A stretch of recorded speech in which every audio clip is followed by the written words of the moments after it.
Саламатсыздарбы дагы бир сыйра урматтуу биздин катышуучулар. Кыскача сиздерге биздин күн тартиби жөнүндө айтып кетсем, бүгүн бизде конок спикер Гүлбайра Умарова деген.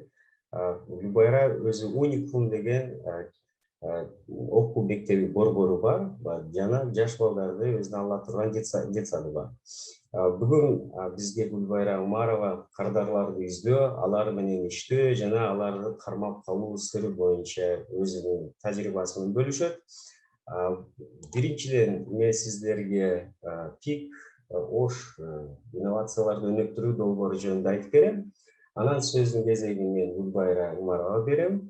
Анан сиздерде ушул презентациялар өтүп атканда суроолоруңуздар пайда болсо, суроолорду чатка жазсаңыздар болот. Ал эми сессиялардын акырында сиздерге дагы микрофон берилет. Сиздер микрофонуңуздарды жандырып, өзүңүздөрдүн суроолоруңузду берсеңиздер болот. Сиздерден сураныш, бизде эрежелерибиз бар.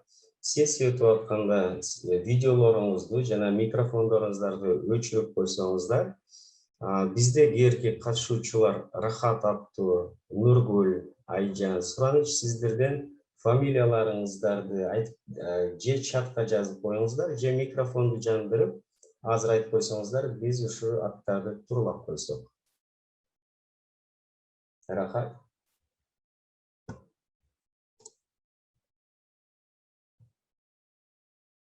Нургүл, Рахат, сиздердин аттарыңыздарды таппай жатабыз.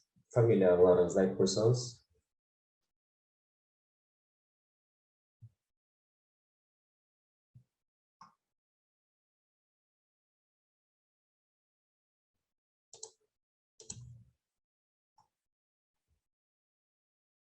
Онда урматтуу катышуучулар, уруксат берсеңиздер, биз онда өзүбүздүн программабыз боюнча онда баштай берели. Биринчиден мен сиздерге ПИК, ОШ биздин инновациялык долбоор тууралуу айтып берсем. Биринчи сөздү айтканга чейин мен сиздерге бир бизнестин мисалын бөлүшүп кетсем. Ош шаарында бизде Экохаус деген мейманкана бар. Бул мейманкана өзү башында жөнөкөй эле бир жер үйдө эле меймандарды тосуп бизнесин ачкан. Башында 3-4 эле конок мындай комнаталары бар эле. Ошолор менен иштеп жүрүшкөн, жакшы эле киреше болуп аткан. Бирок убакыт менен өткөн сайын базарда атаандаштар көбөйүп, алардын кирешеси азайып баштады жана кардарлар саны төмөндөй баштаган. Ошондо Абдурасул аке, бул кожоюну кеңешчилерге кайрылып, мен кантип бизнесимди чоңойтсом болот деп кайрылган эле. Ошондо биздин сунушубуз болгон, сиз биринчиден көбүрөөк номерной фонд деп коет, ошону көбөйтүш керек деп сунуш бергенбиз. Ушул сунуштун негизинде Абдурасул аке барып кеңешчилерге архитектурный планды заказ кылат. Ошондо азыр уже номерной фонду 20дан ашып, жана бизнеси жакшы өнүгүп жатат. Бирок Абдурасул аке будан токтобой, туризм тармагында жакшы өнүгөм деп, ушу мурдагы жылдан баштап кредит алып, ушу Памир Алай деген альпийский дом отель деп чоң алайдын жолунда Иркештан кесилишинде ошол жерде куруп атат азыр. Азыр бүтө эле, бирок ушу айткан бул жерде негизги идеям керектүү кеңешчилер, бизнес кеңешчилерге албетте кайрылыш керек. Жана биздин ПИК программабыз инновациялык долбоордун алкагында ушундай кеңешчилерди алсаңыздар болот. Эми биздин ПИК ОШ долбоору жөнүндө айтып кетсем, Бишкекте февралда 20-жылы ачылган бул долбоор, ОШТо болсо февралдын 21-жылында ачылган. Кызматтары жөнүндө кыскача айтып кетсем, бул ишкерлерге эң биринчиси акселерация программаларды уюштуруп жатабыз. Бул 6 жумалык, 7 жумалык боюнча программалар. Ушул 6-7 жуманын ичинде биз керектүү билимди берип, ишкер ошону өзүнүн бизнес идеясын же иштеп аткан бизнесин жакшыртып өнүктүрсө болот. Экинчи кызматыбыз бул ишкер кеңешчилер, бизнес устаттар. Бул мен ошо айтып кеткен Абдурасул акенин бизнесине окшогон. Мен ушул бизнесим чоңоюп атат, бирок кантип дагы жакшыртсам десеңиздер, ушул кеңешчилер дагы бизде бар. Будан тышкары биз баардык биздин катышуучуларыбыз дагы биздин бүгүнкү мисалы үчүн иш-чарабыз дагы вебинар окутууларга кирет. Ушул вебинар окутууларды биздин долбоорубуз дайыма ишке ашырып келет. Башка дагы 3 кызматыбыз бул эл аралык таанышууларды, байланышууларды түзө алабыз сиздер менен. Эл аралык деңгээлде ишкерлердин конкурстарына чейин катышам десеңиз, ошолорго дагы жолдорубуз бар. Бизде азыр онлайн окутуу аспап дагы иштеп чыгып атат. Биздин эркек катышуучулар уже иштетип атат биздин аспаптарды.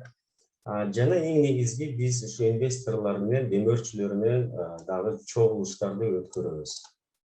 Ош долбоор ачылгандан бери бизде азыр 2 программа ишке ашырылып жатат. Жаш ишкер программасы ишке ашырылып чыкты. Бунун негизинде 13 ишкерлер азыр өзүнүн иштерин ийгиликтүү ишке ашырып жатышат. Жана азыркы болуп аткан бизде 7 жумалык мигрант ишкер деген программабыз болуп атат. Өзүңүздөр билсеңиздер элек 20-жылы пандемия менен байланыштуу биздин көп жарандар кайра биздин Кыргызстанга келишкен. Ошолорго жардам катары ушу бизнесин ушул жерде эле Кыргызстандын алкагында эле баштап өнүксө деп ошол максат менен ушул программа ишке ашырылып жатат. Булар устаттар бизнес кеңешчилер. Бул жерде Искендер Шаршеев бул биздин ПИК Бишкек инновациялык долбоорунун директору. Азамат Токуров бизде цифровой маркетинг боюнча жана жалпы маркетинг боюнча биздин кеңешчибиз. Айбек Жусупбеков бизде каржыларды пландаштыруу жана эсептөө маселеси боюнча адис. Данияр Эмилев жана Султан Рахманов булар биздин коучтар болушат. Эми бизнес диагностика жана субсидия тууралуу айтып кетсем, бул аспап ПИК-Ош жана ПИК Кыргызстандын программалардын бүтүрүүчүлөрүнүн үчүн арналган. Бул диагностика аспабы сиздин бизнесиңиз кайсы жерге жакшыртса болот, кайсы жеринде жардам берсек, ошондо сиздин же сатуулар, же кардарлардын саны көбөйтүү боюнча керектүү адисти чакырсак болот. Вебинарлар тууралуу айтып кетсең, бизде ошо ПИК-Ош долбоор ачылгандан бери көбөлү болуп өткөн. Бирөөлөрдөн бул Сайкал Асылбеков ишкердүүлүк жөнүндө айтып кеткен, Виктор Садыров команда куруу тууралуу айтып кеткен, ишкердиктин укуктук негиздери боюнча Мээрим Мурзалиева айтып кеткен. Ал эми бүгүнкү биздин атайын сыйлуу коногубуз Гүлбайра Умарова ушу кардарлар менен кантип иштеш керек жана аларды кантип кармап калыш керек ушу сыйлары менен өзү бөлүшөт. Алар жана улуттук иш-чаралар тууралуу айтып кетсем, бизде Кыргызстандан дүйнөлүк ишкер конкурсуна биз дагы жөнөтөбүз. 20-жылы Бишкек тараптан ПИК Бишкек долбоордун 2 эң мыкты 100 тизмесине кирген катышуучулар болгон. Ал эми ошо экөөнүн Кыргызстандын бир жараны ишкер эң мыкты 100гө 25ке кирген. Ал эң мыкты 10го киргенде ал өзү ушул конкурстун негизинде $500 миллион чейин утуп алса болот эле. Эми жергиликтүү боюнча айтып кетсем, бизде стартап уикенд Ош айымдарга арналган болгон, бирок биз бул жерде айымдар менен чектелбей мырзаларды чакырганбыз. Бул иш-чарада биздин Бишкектеги коллегаларыбыз келип, Данияр Усенов, Искендер Шаршеев дагы келишип, бизнес кеңешчи катары болуп кызматын көрсөтүп беришкен. Эми ПИК-Ош команда жөнүндө айтып кетсем, азырынча мен жалгызмын, программа менеджери болуп эсептелем. Дагы биздин командабыз чоңойот. Ошон үчүн биз менен байланышта калып туруңуздар. Байланыштарыбыз бул pik.kg, ошол жерде социалдык тармакка шилтемелери бар. Албетте бизге жазылыңыздар. Биздин жаңылык көп ушу социалдык тармакта көбүрөөк маалымат бар, ошон үчүн сиздерди ошол жерде күтөбүз. Эми көңүл бурганыңыздарга үчүн чоң рахмат демекчимин. Эми уруксат берсеңиздер, мен сөздү биздин урматтуу Гүлбайра Умарова берейин. Гүлбайра, сизге сөз жерде сиздин. Рахмат. Саламатсыздарбы, урматтуу катышуучулар. Менин атым Гүлбайра Умарова. Ош шаарындагы Уникум билим берүү комплексинин негиздөөчүсү жана учурда директор болуп иштейм. 7 жылдан бери жеке ишкерлик менен алектенүүдөмүн. Буга чейин мамлекеттик кызматта 10 жыл бою иштегем. Азыр сиздер менен 7 жыл аралыгында мен кантип кардарларды издедим, алар менен кантип иштедим жана аларды кантип кармап калдым. Мына ушул туурасында сиздерге өзүмдүн практикам менен бөлүшүп кетейин. Азыр сапат жакшы болуш үчүн мен видеону өчүрүп турсам, уруксат берсеңиздер, суроолоруңуздар болсо жаза берсеңиздер болот.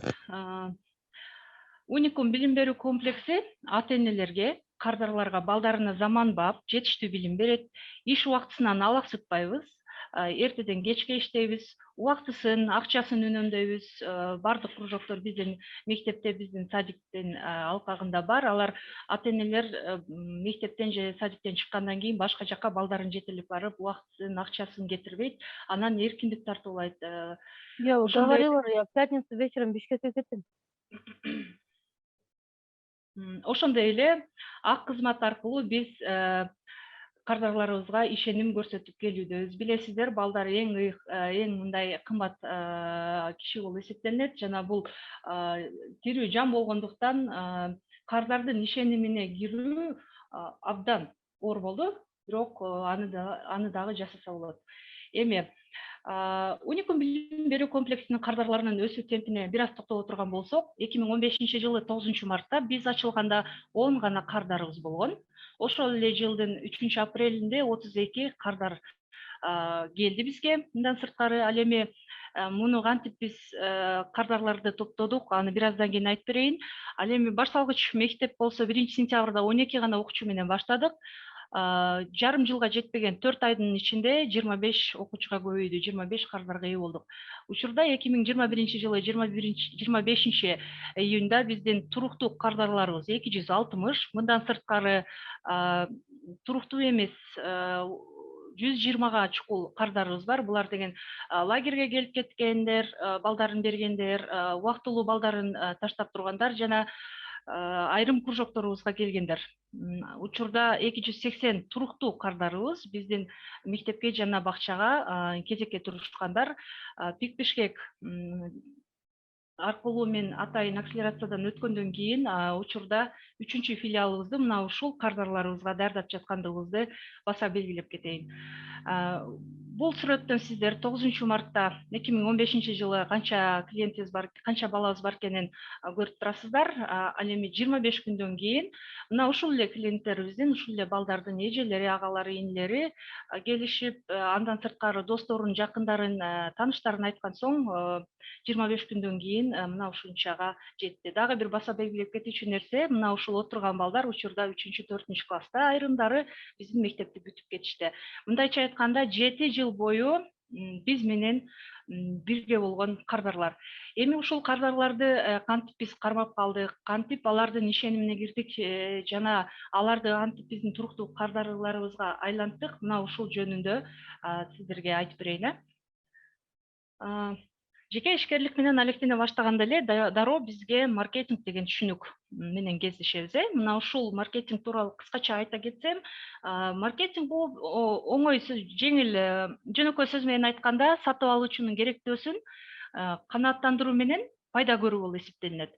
Эми биз кантип өзүбүздүн продуктубузду сатабыз, кантип кардарга жакшы тейлейбиз жана анын кандай канааттандыруусун кантип эме кылабыз, ушул жөнүндө айтып берейин. GTP маркетинг түшүнүгү бул мына ушул англис тилинде P тамгалары менен аталган продукт. Сөзсүз түрдө сиздин мыкты продуктуңуз болушу керек. Экинчиси бул место, же болбосо мындай ошол аймак, сиздин бизнесиңиз болуп аткан аймак. Билесиздер, Кыргызстанда сатып алуучулар негизинен көзү менен сүйөт, көзү менен көрөт, көзү менен мындай тандашат. Ошондуктан сөзсүз түрдө мына ушуга дагы маани беришиңиздер керек. Ал эми үчүнчүсү болсо бул продвижение, өнүктүрүү. Кантип өнүктүрөбүз биз өзүбүздүн бизнесибизди? Мисалы үчүн азыр абдан оңой соц тармактар, реклама аркылуу Мен мисалы жогоруда айттым, бир ай ичинде кардарды кантип көбөйткөнүбүз. Анда соц тармактар жакшы иштебегендиктен, жакшы жайылбагандыктан биз 1000ге жакын кагазга рекламаны чыгарып алып туруп, ошону биз жашаган микрорайондун башынан аягына чейин чаптап чыктым. Аны мен өзүм жасаганмын. Аябай уялдым башында чынында, бирок ошону жасадым. Ошону чаптап чыккандан кийин баягы үйлөрдүн подъезддерине ата энелер көп жүргөн, апалар көп жүргөн жерлерге, мисалы үчүн магазиндердин, продуктовый магазиндердин кире бериштерине, парктарга жана остановкаларга ошону чаптагандан кийин бизге чала башташты. Чалып сурап, анан ошол чалууда дагы так анан аябай сылык мамиледе, сылык тондо жооп берсеңиздер, сөзсүз түрдө кардарлар буга дагы маани беришет. Үчүнчүсү бул баа болуп эсептелинет, сиздин продуктуга болгон баа. Мен мындай деп ойлойм да, эң алгач ушул баасын жазгандан көрө, сиз ошол товардын баалуулугун түзө билсеңиз, баасы кардар үчүн көп деле мааниге ээ болбой калат. Ошондой эле андан кийинки 5 пункт бул эл же болбосо клиент. Биз клиентке кандай мамиле кылабыз, анын керектөөлөрүн кандай канааттандырабыз, бул абдан чоң мындай илим сыяктуу карасак дагы болот, навык. Күн сайын кардар менен биз байланышта болобуз. Анан эң башкысы ушул кардар сиз үчүн абдан маанилүү киши экендигин сездирсеңиз, абдан мындай туруктуу кардарга айлантуу оңоюраак болуп калат. Мисалы үчүн биз кандай кылабыз? Эртең менен келгенде абдан жакшы саламдашып туруп, маанайын сурап коебуз. Маанайын сурагандан кийин кечиндеси жумуштан келгенде албетте чарчап келет, анан көп сөздү жактырбайт. Бирок биз ата эне да балдарына жакшы кечке кандай жүрдү баласы, кандай нерселерди үйрөндү жана баласы кандай жетишкендикке жетти, кандай ийгилик жаратты бир күн ичинде, ошону айтсак, кардар өзүн мындай дароо башка бир толкунга чыгып кеткендей бактылуу сезип, анан кайра бизге ачылып сүйлөп, жакшы болуптур, наоборот, может быть, бизге дагы бир идея берип коюшу мүмкүн да, мындай кылсаңар дагы мындай болот депчи. Ошон үчүн ар бир кардардын айткан сөзүнө биз өтө маани беребиз. Булар бизге критика, сын гана эмес, жаңы идея дагы айтып коюшу мүмкүн. Эми 7-чиси болсо, алтынчысы болсо бул процесс. Негизи айтышат да, жыйынтыктан дагы мына ошол жыйынтыкка жетүүдө кандай процесс болду, бул абдан маанилүү. Бул клиент менен компаниянын өз ара байланыш процесси болуп эсептелинет. Мисалы үчүн, кээде абдан мындай чектен ашып кеткен дагы клиенттер болот да, алар менен коштошууга туура келет, бирок ошол коштошкондо дагы өтө сылык, өтө мындай ачууңуз келгендигин билдирбей, акырын гана коштошконго аракет кылыңыз. Себеби азыр билесиздер, интернет, соц тармактар аябай жакшы өнүккөн, дароо эле черный списокторго берип коюшу мүмкүн. Мисалы, сиз аны клиент мындай жакшы эмес узатып койсоңуз, же болбосо өзүнүн таарынычын дароо атайын группалар бар, ошолорго жазып жибериши мүмкүн. Бул жерде ошондуктан абдан мындай этият болуу керек. Эми 7-чиси болсо сиздин албетте бул жерде фиолетовая корова деп коет. Бул сиздин продукттун, сиздин компаниянын бир кардарга сунуштаган өзгөчөлүгү, фишкасы же изюминкасы болуш керек. Мына ушул нерсе болгондо дагы сиз өзүңүзгө кардарларды тарта аласыз жана келгенде башка компаниялардан, башка ишканалардан кандай айырмачылыгыңыз бар, мына ушуну сиз жакшылап түшүндүрүп берсеңиз дагы кардарлардын кайсы бир тобуна ээ болосуз. Эми кардарды кармоо үчүн кардарга эмне керек деген суроону берип көрсөк, мыкты продукт, мыкты тейлөө, эстетика, этика жана комфорттук. Бул нерселердин бирөөсү гана жок болсо, сиз кардардын канааттануусуна ээ боло албай каласыз. Мисалы, продуктуңуз абдан жакшы, сапаттуу, бирок тейлөөңүз начар болсо, алар сиздикиндей эле продуктту башка жактан тейлөөсү жакшы болгон магазинден, тейлөөсү жакшы болгон компаниядан алып алышы мүмкүн.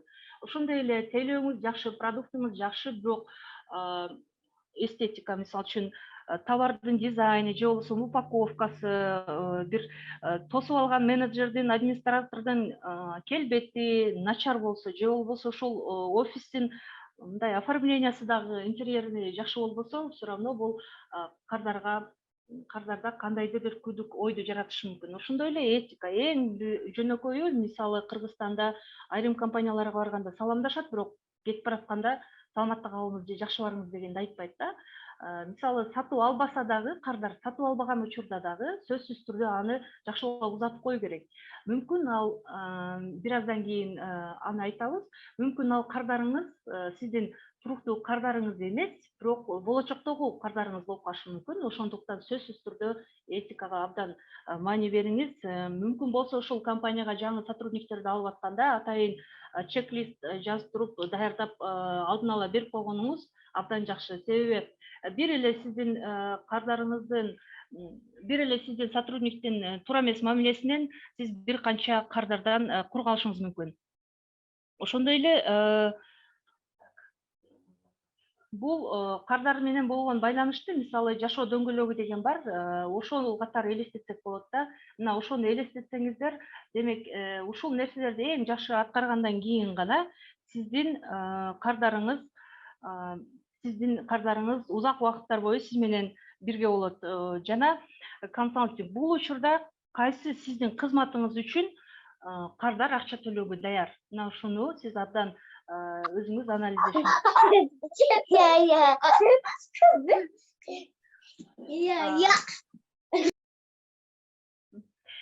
Эми жалпы кардардын көңүлүн табуу деген эмне? Буну биз сөзмө сөз которулбады, клиент ориентированность деген абдан жакшы түшүнүк бар. Биз кардардын көңүлүн табуу менен албетте өзүбүздүн кирешебизди көбөйтөбүз.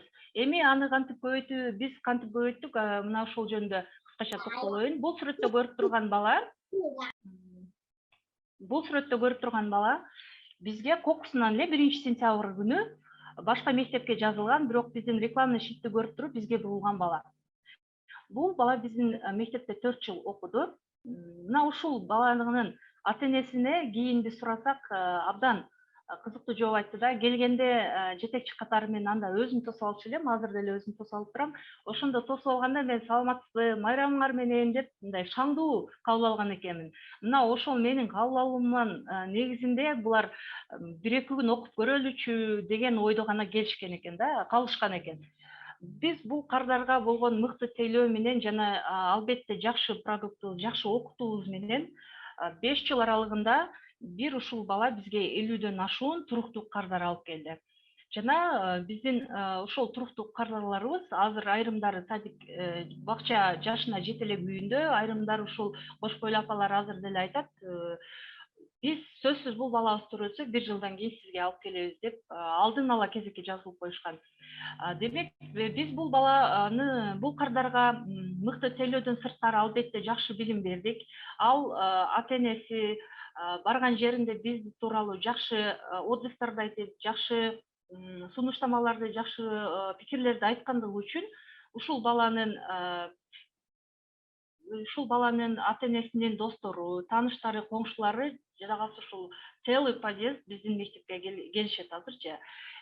Ошондой эле бул баланын учурда 3 бир тууганы тең биздин бакчада, анан мектепте окушат. Ошондуктан келген ар бир кардарга көрдүңүздөрбү канчалык мааниге бир кардар келгенде мындай жакшы сүйлөп, айрымдарына мисалы мындай эле салкын мамиле жасап койгонуңуз менен сиз канчалаган кардарды жоготуп, жетишкенче канча кардарга ээ болосуз.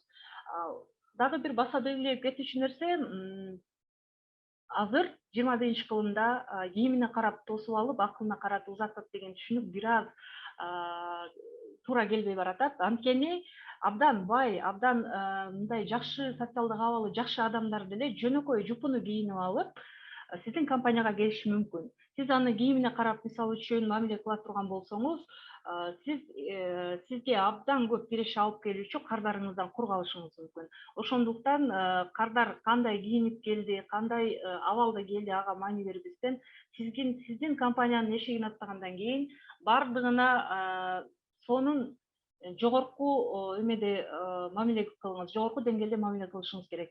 Эми кардарлардын пирамидасы жөнүндө айтып берейин.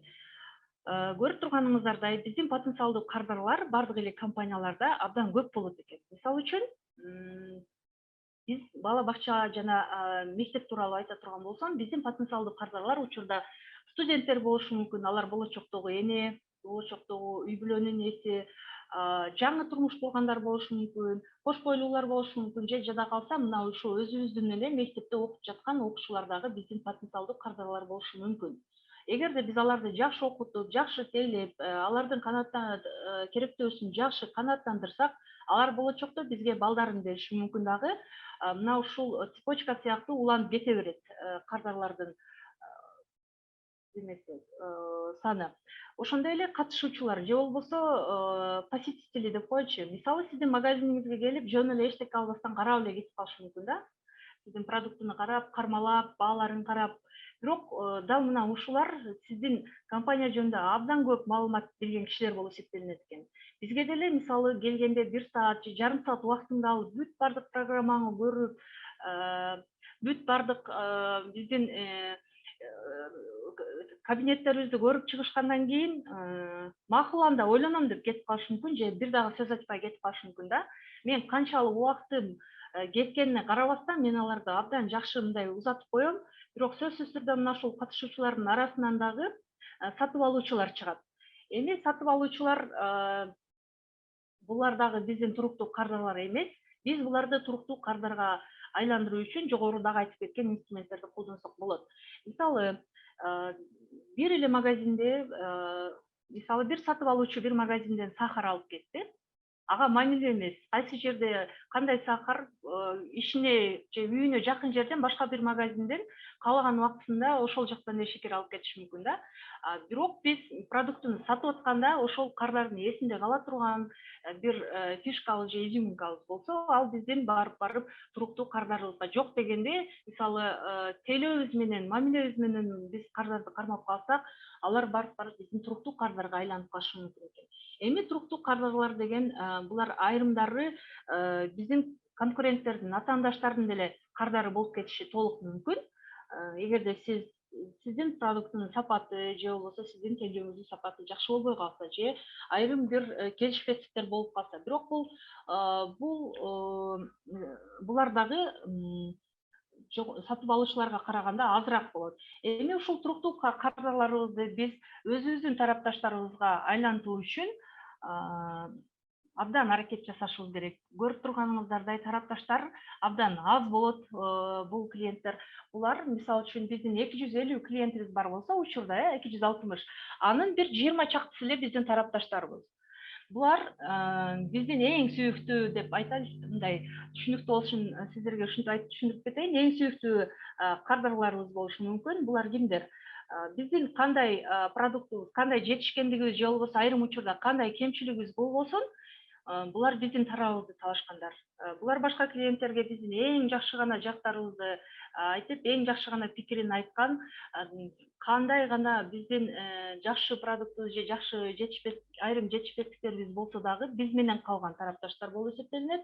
Анан булар даже мына ушул категорияга өздөрү төрөлө элек турган балдарын дагы жазып койгондорду ушул категорияга киргизсек болот. Дагы бир түшүнүктүүрөөк болуш үчүн дагы бир мисал келтирип кетсем, Apple компаниясын абдан жакшы билебиз. Мисалы чыга элек 2013 iPhone 2013 версиясын мисалы биз реклама аркылуу гана көрүп атабыз, аны кармап же жанынан көргөн жокпуз да. Аны биз реклама аркылуу көрүп атабыз. Биз ошол брендке абдан мындай байланганыбыз үчүн, ошол компаниянын тарапташы болуп калганыбыз үчүн айрымдары ошол iPhone 2013кө учурда акча чогултуп башташты да. Өзүнүн ушул акыркы акчаларын болсо дагы ошол продуктуну сатып алууга ошол компаниянын тарапташы болуп калгандыктан аракет кылып атышат. Ошол сыяктуу эле бул чоң компания, биз ага жетишибиз кыйын деп элестетпестен, мына ушул пирамиданын биринчи баскычынан баштап келген кишилерди улам жакшы мамиле, улам жакшы тейлөө жана жогорудагы айтып кеткен кардарга керектүү нерселерди аткарып отуруп, аларды биз тарапташка айлантып алсак болот. Албетте буга убакыт кетет. Бирок сиз кыргызча айтканда арканды алыс таштап, азыртан эле ушул тарапташтарыңызды пайда кылууга аракет кылыңыз. Анткени тарапташтар бул сизге бекер рекламщиктер болот да. Кийин барып сиз булардан суранбасаңыз деле сиздин компанияны, сиздин продуктты сунуштап башташат.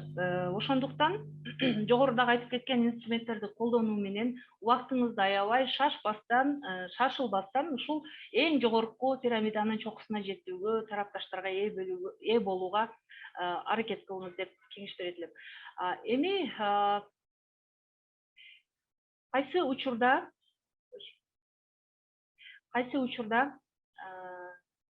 кардар сизден кетип калат. Изилдөөлөргө таяна турган болсок, 1% кардарлар эми кишилер бул дүйнө менен кош айтышы мүмкүн экен. 3% сиздин туруктуу кардарларыңыз башка аймакка көчүп кетиши мүмкүн экен. Ал эми 5% сиздин продукт сыяктуу, же болбосо сиздин продукт эгерде кымбат болсо, бирок ошол сиздикиндей эле сапаттагы продуктусу бар, бир аз баасы арзаныраак, балким башка вариант таап алышы мүмкүн, же болбосо такыр эле башка ишкер менен мамиле түзүп алышы мүмкүн. Ал эми 9% сиздин атаандаш менен мамиле түзүп алат. 14% сиздин компанияңыздын тейлөөсү же сиздин продуктуңузга, өндүрмөңүзгө нааразы болгондуктан кетип калышы мүмкүн. Ал эми эң көп 68% компаниянын ага болгон мамилесине нааразы.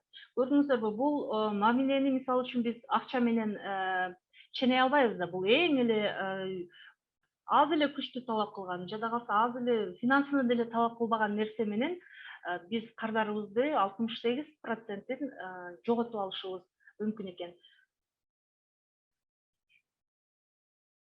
Эми кардардын байланышын эмне себептен жогорулатуу керек? Эгерде муну сизге түшүндүрүүдөн мурун фактыларга таяна кетсек, жаңы кардарды тартуу албетте эски кардарды кармоого караганда орто эсеп менен 5 эсе көп каражатты талап кылат. Сиз жаңы кардардын ишенимине кетүү үчүн убакыт талап кылынат. Сиз жаңы кардардын ишенимине кирүү үчүн же болбосо жаңы кардар табуу үчүн сиз реклама бересиз, же болбосо бир канча соц тармактар аркылуу жарыялайсыз ушул продуктуңуз жөнүндө. Ушунун бардыгына акча кетет. Ошондуктан эски кардарларды болгон туруктуу кардарларыңызды кармоого абдан жакшы аракет кылыңыз. Ал эми чоң компаниялар болсо 50% кардарын ар 5 жылда жоготуп алышат экен. Ал көп кардар менен иштөө 1 жылда эле акталат. Эгерде кардар 1 жылга чейин сиздин компаниядан, сиздин продукттан отказ кылса, демек сиз бул учурда чыгымга учурайсыз. Ал эми 50%га жакын компаниялар кардар менен дайыма байланышта болбогондуктан пайда таба албай калышат. Кардар башка жака кетип калат. Лаялдуулукту табуунун негизги ачкычтары бул төмөндөгүлөр. Эффективдүү байланыштуу тажрыйбасынын оң таасири 73%. Бул деген сиз дайыма кардар менен байланышта болуп турсаңыз, андан кабар алып турсаңыз, ар кандай учурларда мисалы үчүн аны менен бирге болсоңуз, мисалы пандемияда кардарларыңыздан кабар алсаңыз, же болбосо жөн гана барып бага жардам бере албасаңыз дагы телефон аркылуу же СМС аркылуу эле, электрондук почта аркылуу анын алабалын сурап турсаңыз деле, бул абдан ошол кардардын сизге болгон, сиздин кардарга болгон жакшы мамилеңиздин себеби ошол эмес болот, себеби болуп калат. Ошондой эле жакындардын же достордун сунуштамасы менен сиз кардарларыңыз 59% ушул сизде калышы мүмкүн. Ошондой эле сиздин репутацияңыз дагы абдан мааниге ээ. Бул 55% кардарларыңыз ушул сиздин айрыкча жетекчинин, компаниянын жетекчисинин репутациясы аркылуу кармалып турушу мүмкүн. Башка мекемелердин оң баа берүүсү менен сиз 46% туруктуу кардарларыңызды кармап турасыз.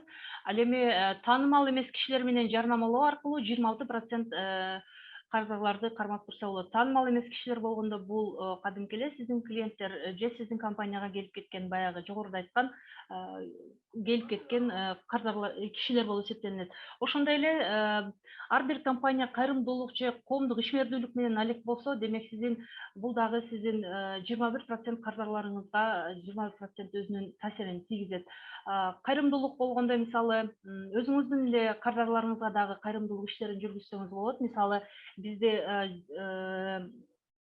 жарым жетим балдар бар, тоголок жетим балдар бар. Мына ушул балдарга биз жылда скидкаларды, жеңилдетүүлөрдү кылып турабыз. Жана 12 бала бизде 100% толук окушат. Муну бирок компаниянын жетекчисинен башка эч ким билбейт. Жата калса башка сотрудниктер дагы муну билбейт. Чтоб балага баягындай айрым учурда бир терс таасири тийип калбасын деген гана түшүнүк. Биз бирок ушул балдарды 100% бекер кылганы менен 12 балага, ал 12 бала аркылуу дагы канчалаган клиенттер келди. Алардын ата-энелери биз жөнүндө, алардын бир туугандары биздин компания, биздин окуу борбору тууралуу абдан жакшы өзүнүн пикирлерин айтышты, ыраазычылыктарын айтты. Мына ушул учурда дагы биз ушул кайрымдуулук аркылуу дагы биз башка клиенттерге ээ боло алдык. Ошондой эле коомдук ишмердүүлүктө биз 9 майда ветерандардан кабар алабыз. Карылар күнү бар, мына Боорукердик ушул жетим балдар үйү бар. Мына ошолорго биз коомдук ишмердүүлүк менен алек болобуз. Балдардыбызды ээрчитип алып, айрым учурда ошолорго барып кабар алып турабыз. Мына ошол учурда дагы биздин компания жөнүндө аларда жакшы ой калат. Сөзсүз түрдө алар мындай өзүнүн эсинде калабыз. Ошол кишилердин дагы дайыма биз массалык маалымат каражаттары менен байланышта болуп турабыз. Биз балдар менен иштегендиктен балдар программаларына катышып турабыз. Билим берүү программаларына, ушундай вебинарларга же болбосо чогулуштарга ушундайларга катышып туруу менен өзүбүз дагы ошол жерден 7% өзүбүздүн клиентибизди таба алсак болот. Эми тескерисинче кайсы учурда биз туруктуу өзүбүздүн кардарларыбыздан айрылабыз же болбосо келген кардардын кайра лоялдуулук деген бул өзү сиздин продуктуну кайра сатып алуусу да бир кардардынчы. Мына ушул жөнүндө айтып кетсек, кайсы учурда биз жоготуп алышыбыз мүмкүн. Биз кардар менен жакшы байланышпай койгондо, мисалы үчүн эң эле жөнөкөй мисал келтире турган болсом, магазинге киргенде 1-2 жолу сураганда жооп бербесе, мисалы сатуучу, анда сөзсүз түрдө кетип калышыбыз мүмкүн. Же болбосо эшикти тарс этип эле жаап чыгып кетебиз, же болбосо кийин кайрылып кирбейбиз мындай мамиле кылган сатуучуга. Ошол сыяктуу эле кардарга болгон терс мамиленин эсебинен биз 69% өзүбүздүн кардарыбызды жоготуп алышыбыз мүмкүн. Ал эми эң жакындардын же достордун жакшы эмес сунуштамасы болсо, элдер абдан ишенишет. Себеби эң жакындар жана достор сиздин компания жөнүндө, сиз жөнүндө эң көп маалыматка ээ болгон кишилер да. Мына ошондуктан 59% кардарыңызды дагы сиз жоготуп алышыңыз мүмкүн. Ошондуктан мүмкүн болушунча продуктуңуз абдан жакшы болуш керек. Башка мекемелердин терс баа берүүсү бул 61% түзүшү мүмкүн. Ошол эле сыяктуу мисалы биз Ош шаарында канча бала бакча, канча жеке мектептер болсо, алардын дээрлик бардыгы менен биз абдан жакшы мамиледебиз. Алар менен биз конкурент катары эмес, как мындай бир багытта иштеген сыяктуу мамиледебиз. Ошондуктан алар биз тууралуу дагы көбүнчөсү терс, жаман мындай пикир билдиришпейт. Эми кардарлардын начар баасы бул сиздин 50% кардарды жоготууңузга түрткү болушу мүмкүн. Сөзсүз түрдө бир жолу алган кардар кайсы бир жерде башка кардар сурабаса деле өзүнүн пикирин айтышы мүмкүн да, жакшы же жаман деп. Же болбосо эгерде жакшы продукт болсо, сиздин адресиңизди, телефондоруңузду берип, байланыш телефондоруңузду берип, ушул жерге бар, сонун продукту бар, бул жер жакшы деп айтышы мүмкүн. Же тескерисинче, бул жерге барба. Эгер сен мисалы кафени айта турган болсоң, сен бул жерге барба, бул кафеге, бул жерде тейлөөсү начар экен. Андан көрө башкага бар деп, башка бир тейлөөсү же сапаты жакшы компанияны сунушташы мүмкүн.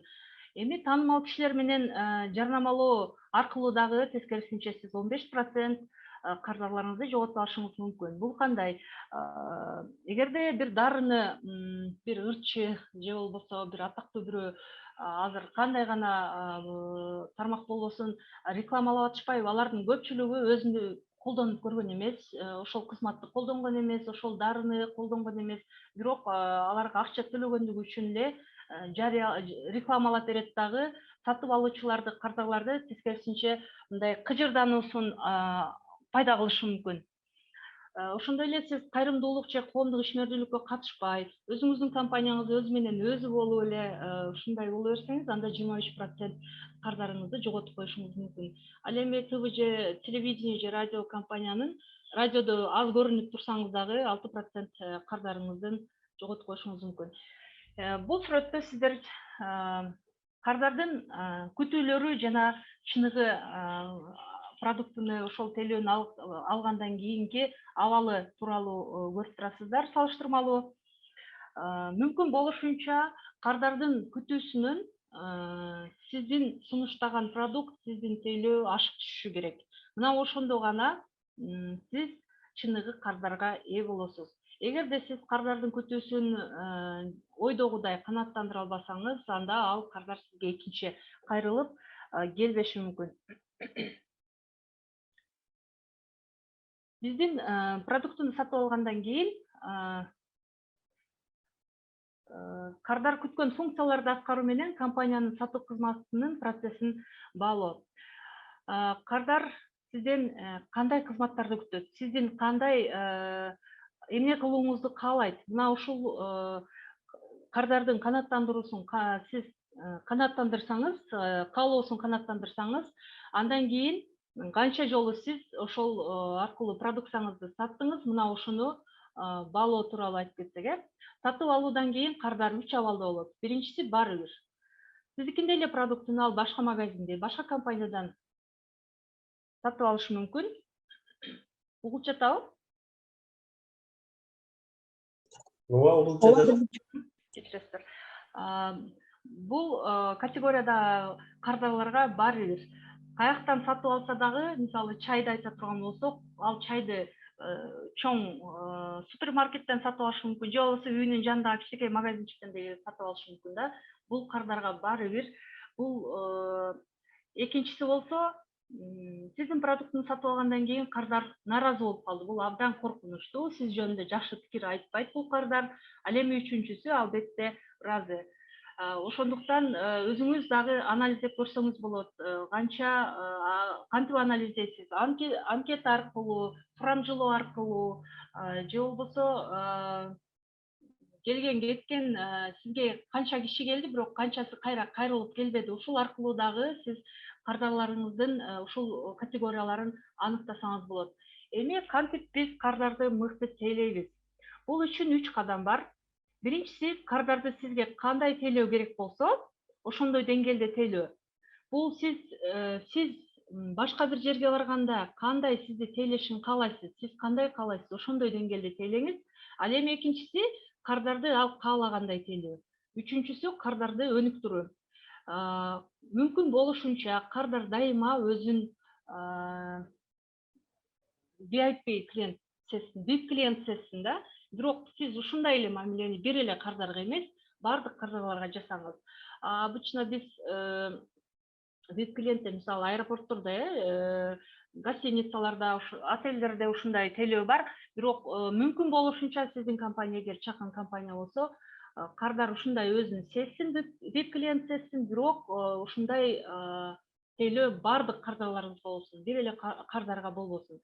Ошондой эле кардарды дагы өнүктүрүп туруу керек. Мисалы, сиздин продуктуну бир нерсе сатып алган келди, бир продуктуга, ошол эле маалда сиз жаңы продуктуңуз жөнүндө дагы кичинекей бир рекламалык флайер же болбосо маалыматты, же болбосо наклейка чаптап койсоңуз болот. Ошол сыяктуу кылып, келечектеги сиздин продуктларыңыз жөнүндө кардарларга маалымат берип турсаңыз абдан жакшы болот. Ошондой эле биз мисалы кандай кылабыз?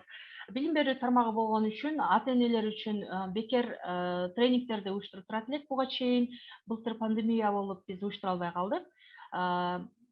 Кээ бир абдан татаал мамиле кылууга бир пикир келишпестик абдан көп болгон бир родительдер болот, апалар болот. Мен аларга эмне кылам? Өзүмдүн эсебимден атайын китептерди сатып аламын дагы, бала тарбиялоо, идеалдуу эне деген сыяктуу ошолорду берип жиберем. Бошогонуңузда окуп коюңуз, анан мага жакса, жакпаса берип жибериңиз, жакса досуңузга берип коюңуз депчи. Сөзсүз ал ата-эне убактысы болгондо окуп, кайра сурап, Анан баягы биздин мектепке, биздин мугалимдерге, биздин тарбиячыларга болгон мамилесин мына ушул жол менен биз өнүктүрөбүз. Үчүнчүсү, эгерде сиз кардарларыңызды барктасаңыз, анда сизде төмөнкүдөй принциптер болуш керек. Кардар бул компаниядагы эң башкы киши болуп эсептелинет. Компаниянын ар бир кызматкери негизги кесибинен сырткары сатуучу.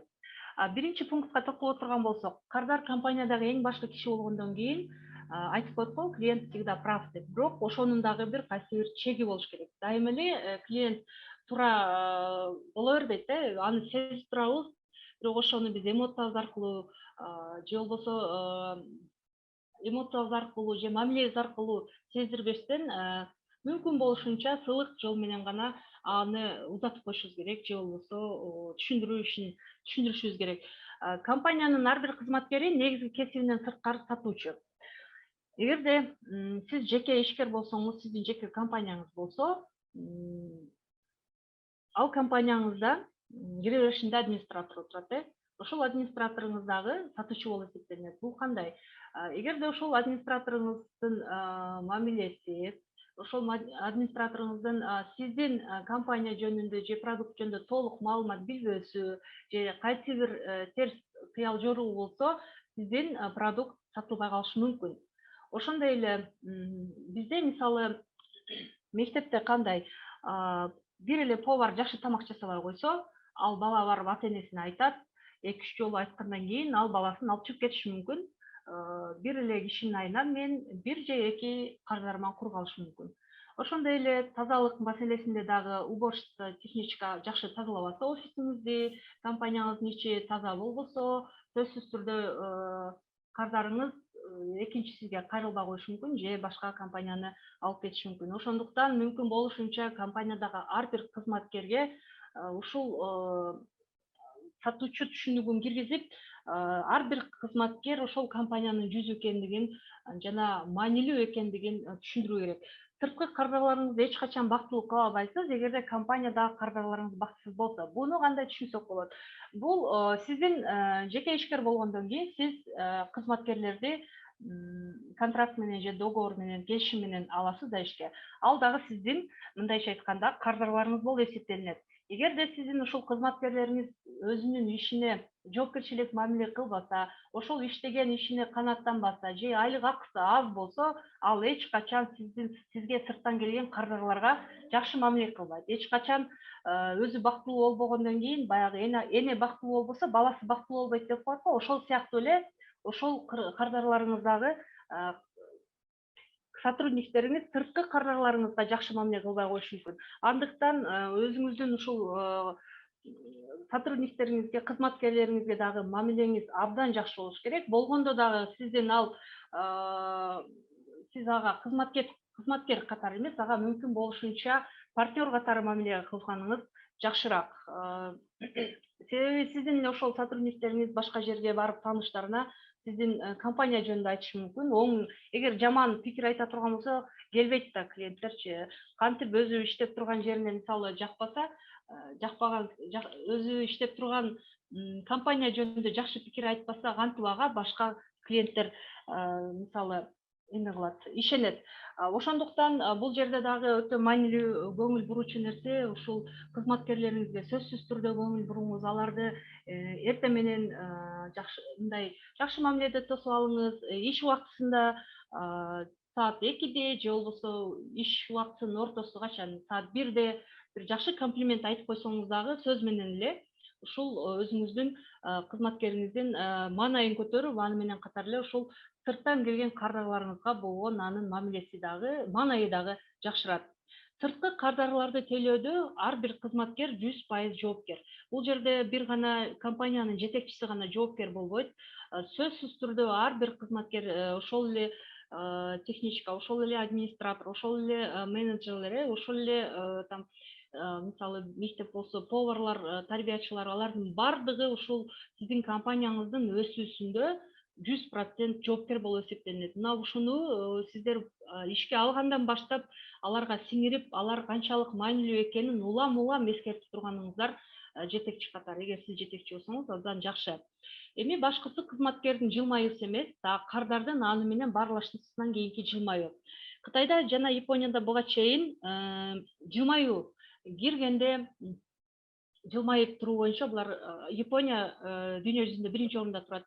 Бирок мисалы кызматкериңиз жакшынакай жылмайып тосуп алды, ал эми сиздин продуктунун сапаты анча жакшы эмес болсо, ал кардар үйүнө баргандан кийин ошол кызматкердин жылмаюусун тескерисинче мындай шылдыңдоо катары көрүнүп калышы мүмкүн дагы, сизге кайра кайрылып келбеши мүмкүн.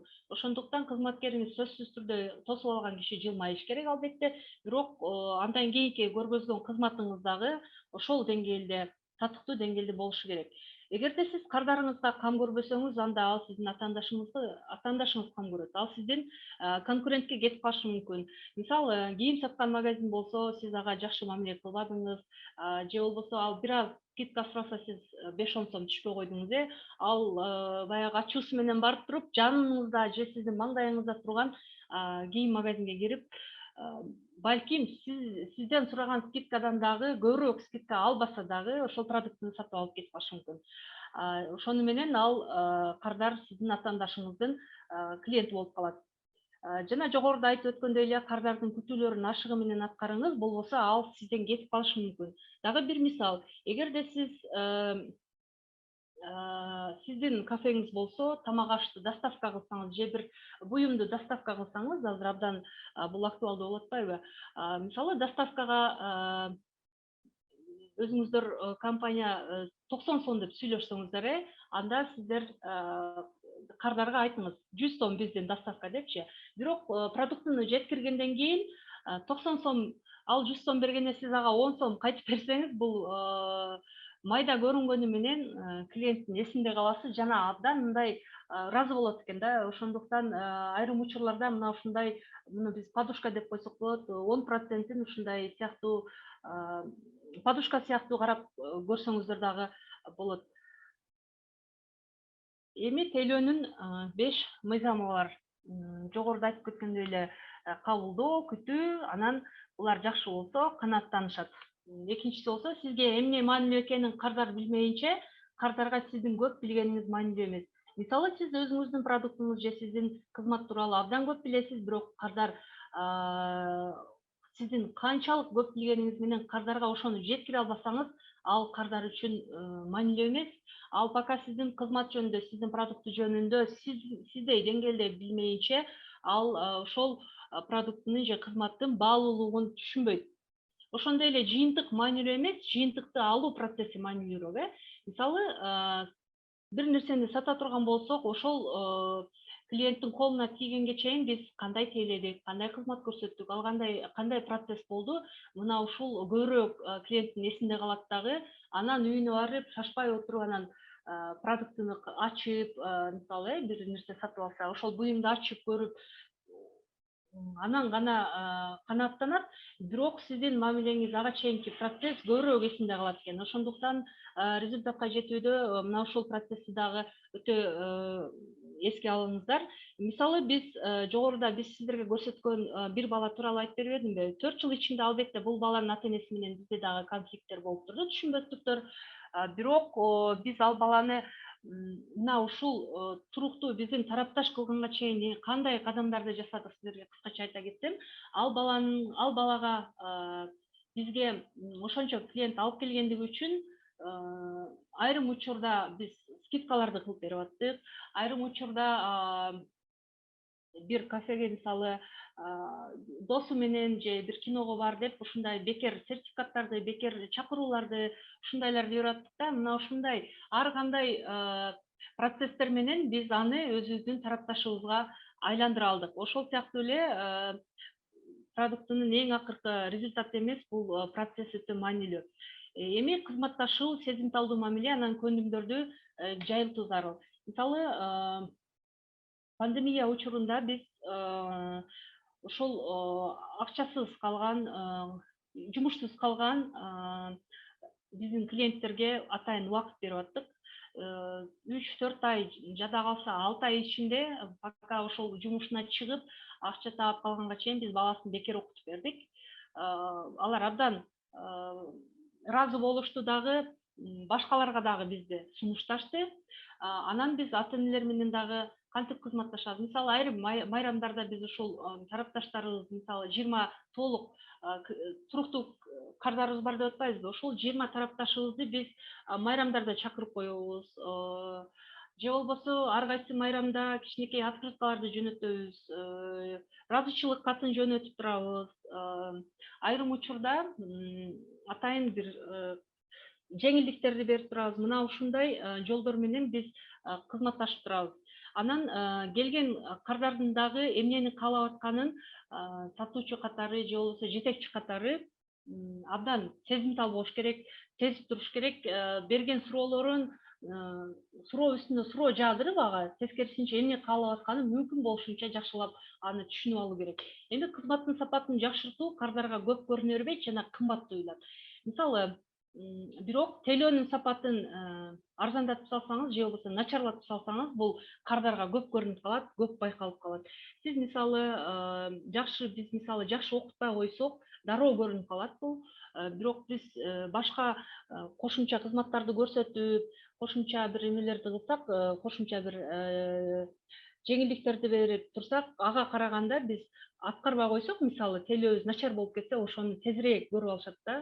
Бул бир эле билим берүү тармагында эмес, башка магазин, башка ресторандарда деле мисалы булардын төлөөсү жакшы болбой калыптыр, булардын муусу жакшы болбой калыптыр деп айтабыз го. Ушул жерде төлөөнүн сапаты өтө маанилүү да. Продуктысы мисалы бир салаттын даамы ошол эле боюнча өзгөрбөсө дагы, биз анын төлөөсү начар болсо, анда биз төлөөсүнө сөзсүз түрдө көңүл бурабыз. Ошону менен биргеликте ал товардын сапаты жакшы болуп турса дагы, ал кардар кайра сизге келбей коюшу мүмкүн. Эми кайталанма сатуулар. Кардарды барктаган төлөөнүн эң башкы жыйынтыгы бул кайталанма сатуулар. Бир жолу алган продуктуну клиент сизге кайра келе берсе, сиз анда жеңишке жеттиңиз. Же болбосо кардарды барктаган төлөөсү бар компания деп атасак болот. Сиз эгерде жогорудагы инструменттерди колдонуп, жогорудагы айткан кеңештерди колдонуп, ушул кардарды баштаган компания болсоңуз, анда клиенттер сизге мына магнитте сүрөттө көрүп тургандай эле магниттей тартыла башташат. Бизде айрыкча Кыргызстанда, айрыкча Ошто рекламага караганда бири-бирине айтып, бири-бирине мындай озмо-оз айтканда абдан ишенишет да. Ошондуктан эгерде сиз бир эле кардарыңызга сонун төлөө көрсөтсөңүз, сөзсүз түрдө башкаларды дагы мына ушундай магниттей тартып аласыз деп айтат элем. Ал эми компаниянын ээсинин кандай каталары болуп калышы мүмкүн? Эгерде сиз жеке ишкер болуп бир компаниянын ээси болсоңуз, анда сиз клиенттериңиз менен ашыкча жеке мамилеге кирбеңиз. Субординация болуш керек сөзсүз түрдө. Анан иштин эрежелерин алыштоо. Мисалы бир компания үчүн биз мисалы эки бала үчүн 500 сом скидка дей турган болсок, ал мага келип туруп жалдырап суранып анан мейли деп мен 1000 сом скидка кылып берип койсом, бирок башка администраторго барып эме кылганда ал билбей калса, анда түшүнбөстүк биздин компанияда болот. Анан кардардын ишенимсиздигин дагы пайда кылып коюшу мүмкүн. Ошондуктан сиз иштин эрежелерин, компания үчүн эрежелерди айткандан кийин компаниянын ээси катары биринчи сиз аткарышыңыз керек. Ошондой эле экинчиси бул баарына жагып аракет. Албетте биз баардык клиентке жага албайбыз. Алардын айрымдары такыр эле кандай гана жолу болсун, кандай гана төлөө, кандай гана кызмат көрсөтпөйлү бизди жактырбай коюшу мүмкүн. Мындайлар менен акырын эле коштошуп койсо болот. Себеби нерв, деңсоолук керек.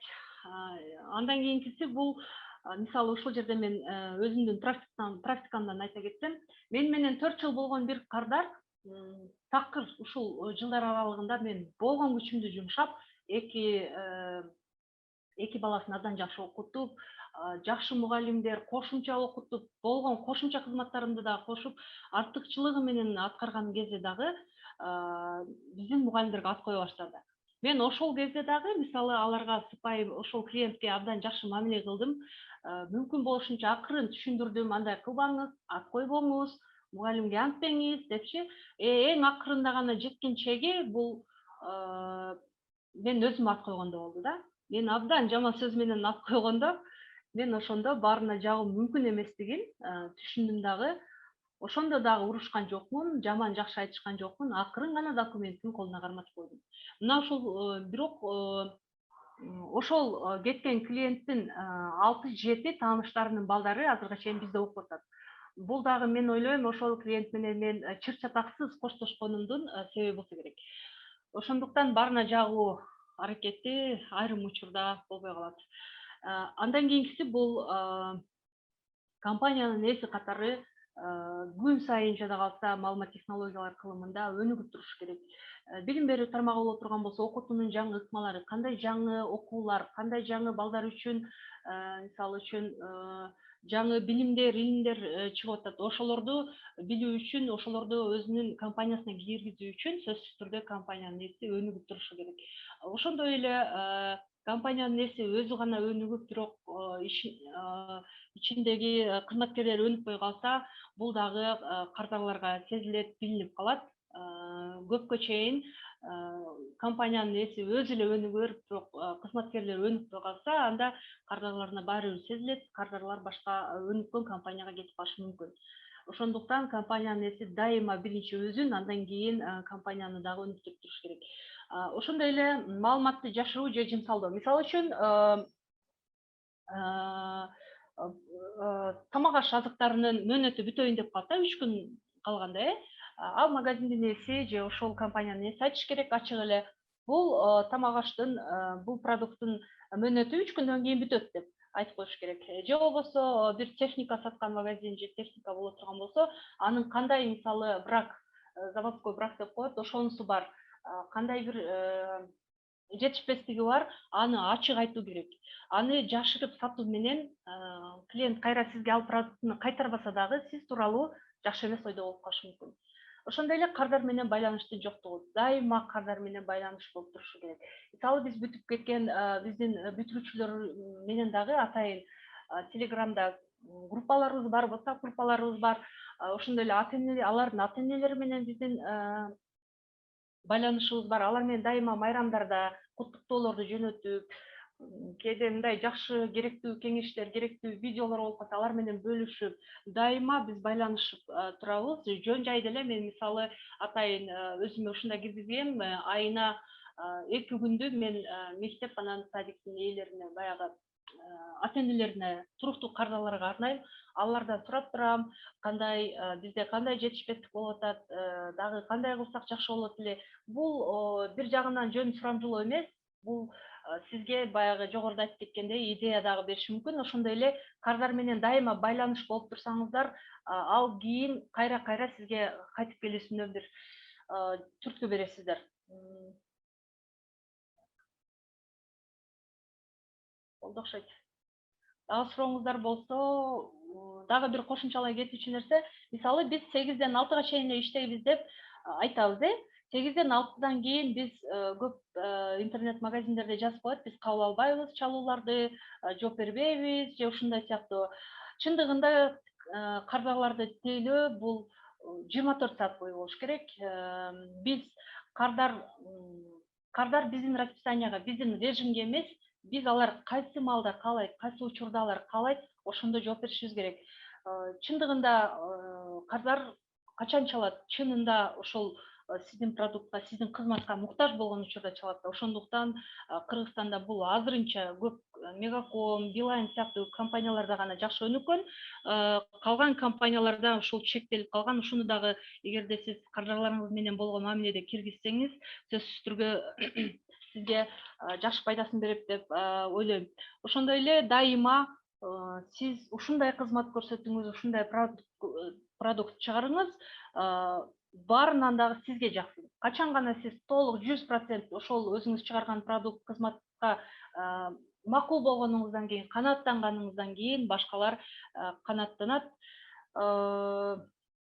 Дайыма ошол клиенттерден кабар алып туруңуздар, аларга сиз аларды унутпаганыңыз маанилүүрөөк. Рахмат. Дагы суроолоруңуздар болсо берсеңиздер болот. Жок, рахмат сизге Гүлбайыр, аябай жакшы мындай деталдуу маалымат бердиңиз.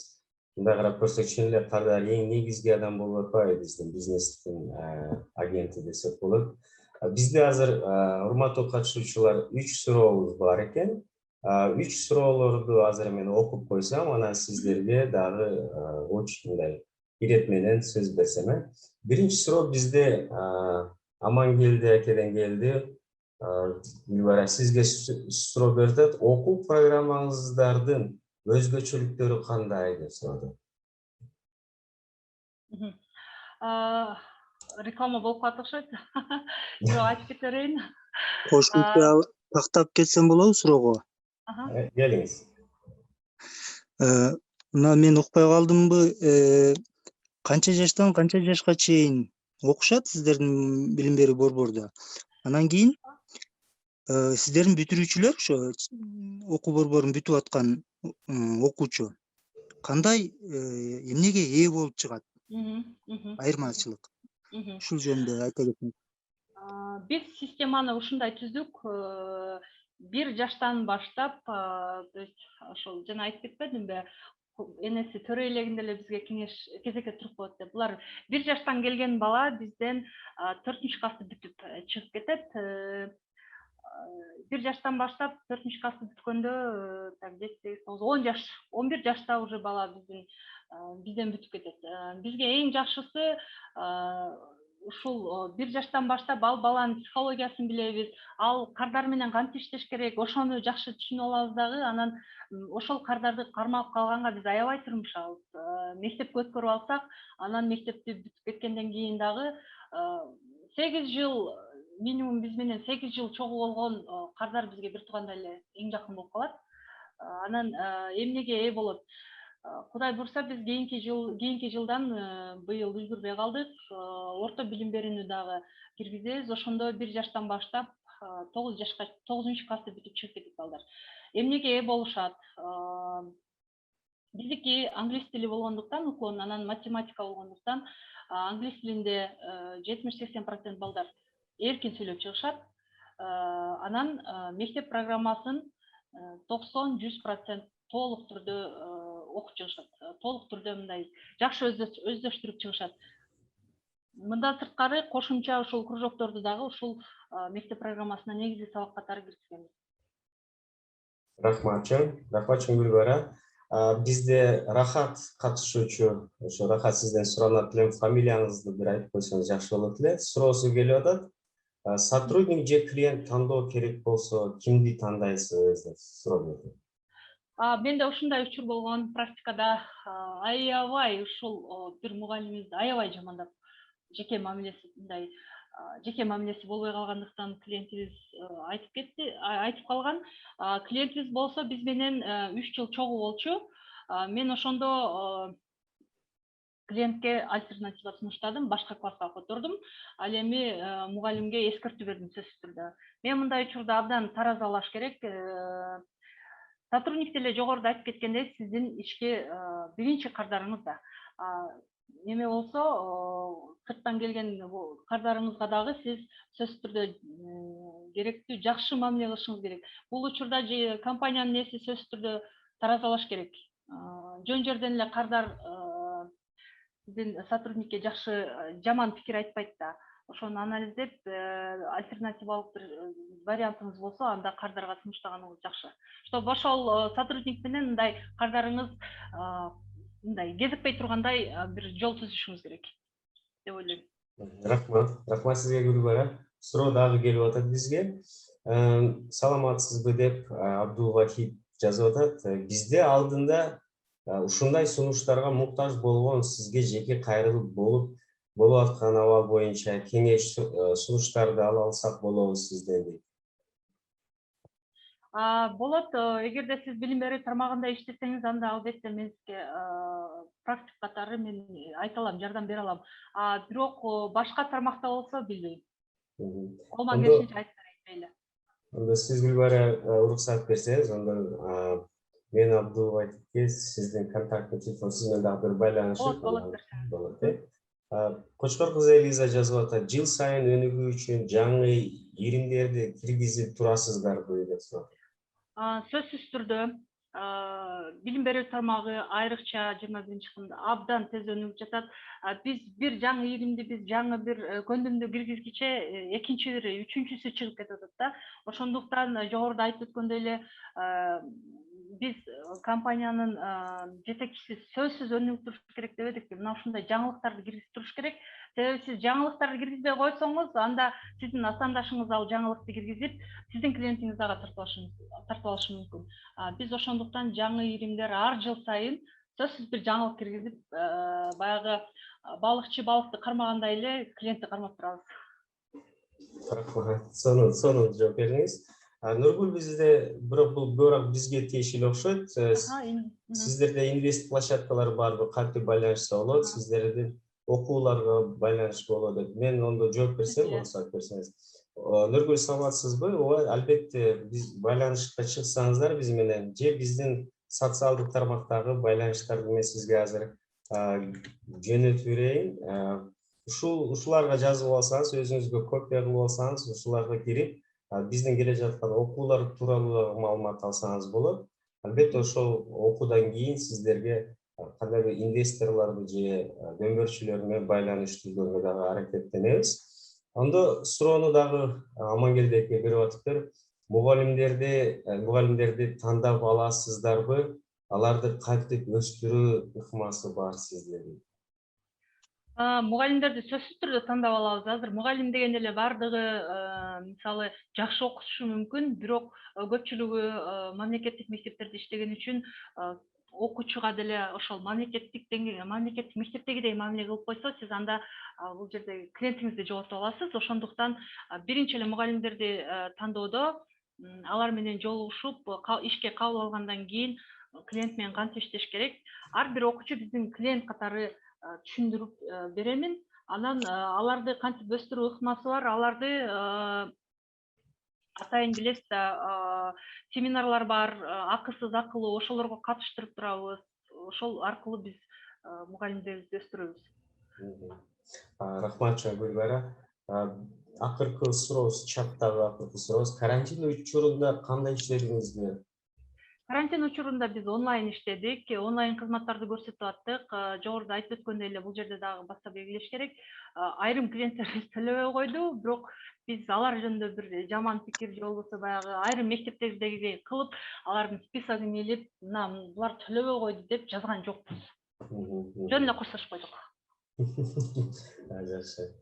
Ондо чаттагы суроолор уже бүтүптүр бизде. Ал эми азыр урматтуу катышуучулар, сиздерде өзүңүздөр микрофондуңуздарды жандырып, видеону жандырып суроо берсеңиздер болот. Бирок суроону сиздерден кол көтөрүп сүйлөсөңүздөр, бериңиздер. Кимиңиздер биринчи кол көтөрүп?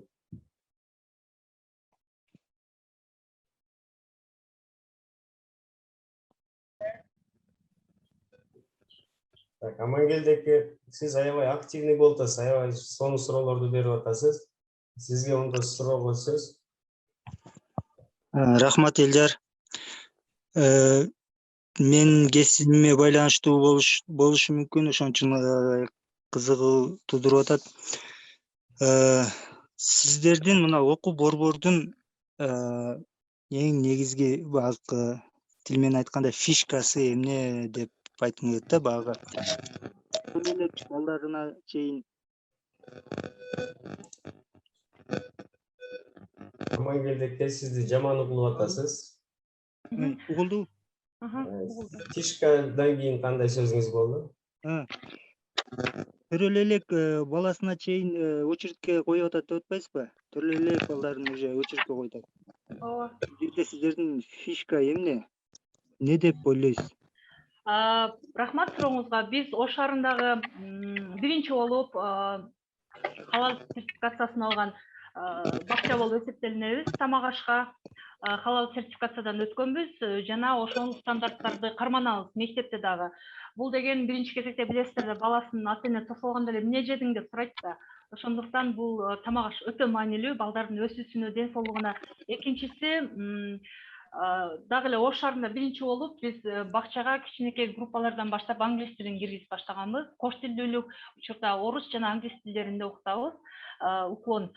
Үчүнчүсү болсо все включено деген система. Бул кружоктор жана башка кызматтарыбыздын бардыгы мына ошол төлөнүүчү сумманын ичинде. Анда сырткары ашыкча эчтеке төлөшпөйт ата-энелер. Дагы бир айта кетүүчү нерсе, мен бул билим берүү тармагында иштегениме 7 жыл болгону менен социалдык бизнес, социалдык проект катары гана учурда карап келип атам. Ошондуктан дагы балким ата-энелердин ишеними көбүрөөк болуш керек. Биздин чышкабыз ушул үчөө. Чоң рахмат.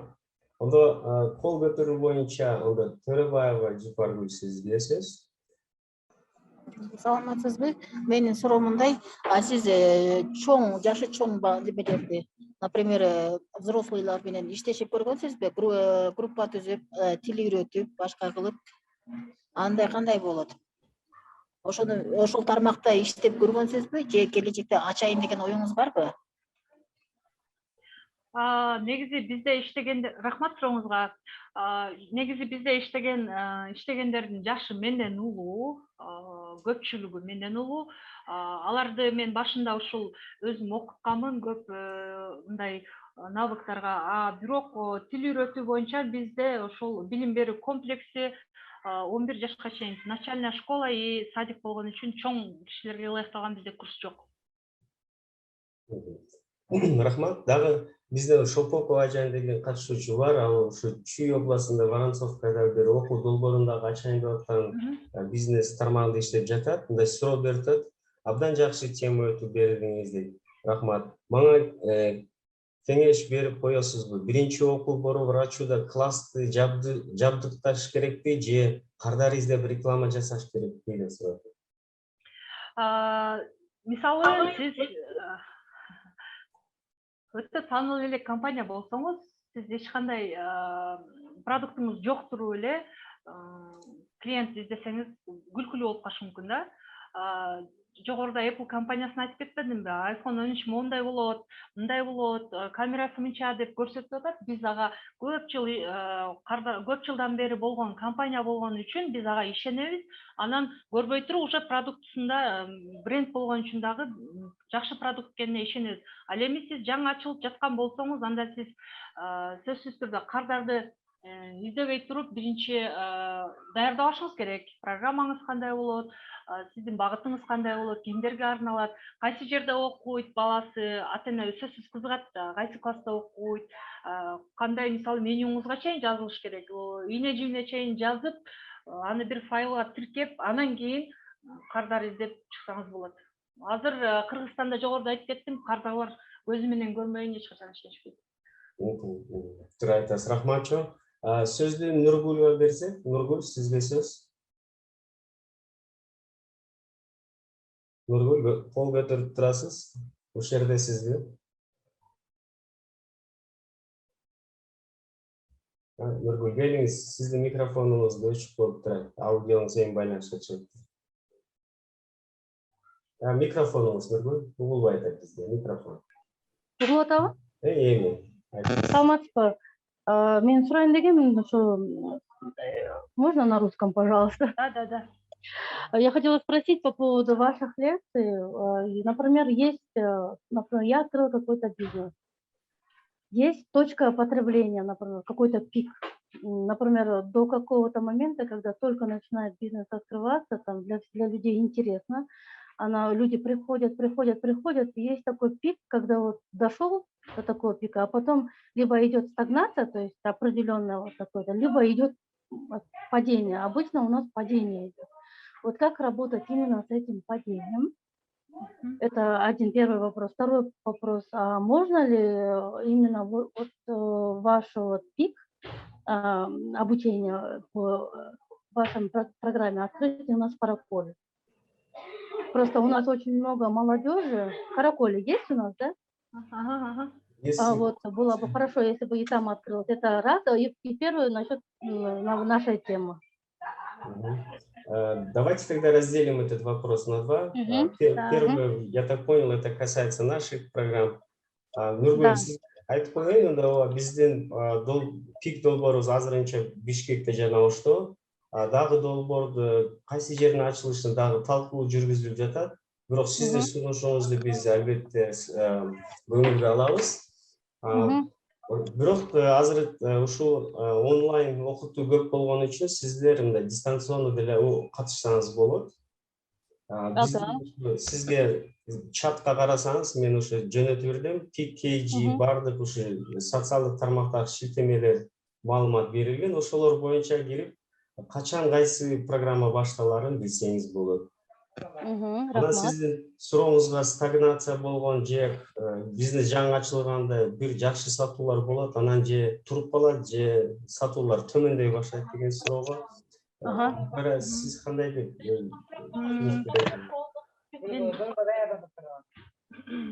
мен жогоруда айтып кеттим ресторандын негизинде, что сиздерге түшүнүктүү болуш үчүн ресторан башында кантет аябай чоң имарат алат, чоң помещение алат, аябай интерьерин укмуш кылып жасайт, жакшынакай менюсун түзөт, бир сонун атмосфера кылат, открытиясын укмуш жасайт, анан кызыгып келе башташат, клиенттери жакшы боло баштаганда эле же ресторандын ээси мынтип ойлойт да, болду уже менин клиенттер келе баштады, эми өзү эле иштей берет деп таштап коюшу мүмкүн. Же болбосо тейлөөнүн сапаты жаман болуп кеткендиктен сиздин карздарларыңыз кете баштайт. Удержание клиентов бул абдан чоң биздеги проблема да. Бир эле ресторандар эмес, көп чоң ишканалардагы клиенттерин толтуруп алгандан кийин өздөрү да билбей калышат да, айрымдары кантип кармап калыш керек аны деп мындай алдастап калышат. Кээ бирлери болсо совсем клиенттер менен иши жок болуп калат. Болду, клиентти өзү менен өзү таштап коет. Жок, башында кандай сервис болсо, башында кандай төлөө болсо, ошол боюнча гана кармап калыш керек. Ошондой төлөө, ошондой сапат ошол компания жабылгыч жакты кармалыш керек. Ошондо анан клиенттер кармалат. Анан клиенттерди мына ушундай аябай жакшы болуп, пикке жетип турганда клиенттер кете баштаса, аны кайрып алуу өтө оор болот, себеби клиенттин ишениминен чыгып каласыз. Чоң рахмат.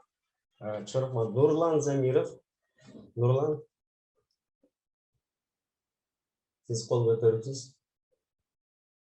Нурлан, сиз биз мененсизби? Онда Нурлан, сиз ойлонуп туруңуз. Гүлгакы, сизге сөз берели. Саламатсыңарбы, участниктер, саламатсызбы Гүлбайра? Сизге суроом, сиздин өзүңүздүн кесибиңиз эмне? Алган кесибиңиз. Анан экинчи суроом, ушул реклама постоянно реклама кылып, бир немелерден түшпөй турганга аракет кылам деп атпайсызбы? Ошолорго канча акча курутасыз? Анан үчүнчү дагы суроом бар, бул 1 жаштан баштап алабыз деп атпайсызбы, жаш балдарды? Ошол 1 жаштан алган балдар менен кыйын эмеспи?